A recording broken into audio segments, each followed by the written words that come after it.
Good evening.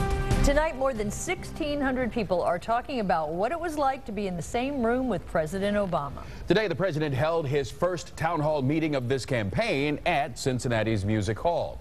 The president arrived at DHL in Erlanger a few minutes after 11 this morning. Kentucky Governor Steve Beshear, Hamilton County Commissioner Todd Pertune were among those who greeted the president when he arrived. But it's the people who greeted him at Music Hall who really had the president's attention. 9 News reporter Tom McKee is live with how the president hammered home his message to local voters. Tom? Well, Clyde, he called them tiebreakers because every one of them could be a deciding factor in the election coming up into this fall. The president, of course, won Hamilton County in 2008, and his visit here was to try and make sure that he can do that again this fall. Now, Mr. Obama began with a 20-minute speech outlining the economic differences he has with Republican Mitt Romney. The president said he wants to grow the economy from the middle class out by continuing tax breaks for them and not from the top down, as Mr. Romney has suggested, for the wealthiest individuals.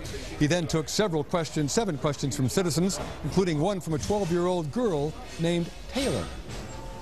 My father, he's an unemployed construction worker. He's on unemployment. So, as your job as president, will he have a job before his unemployment runs out?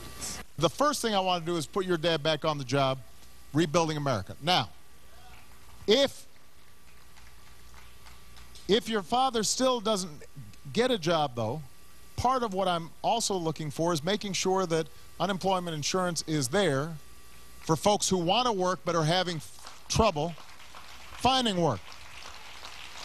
And I want folks to be clear. Unemployment insurance, unemployment benefits, they're paid for. Your employer paid for them. Directly and indirectly, you paid for them.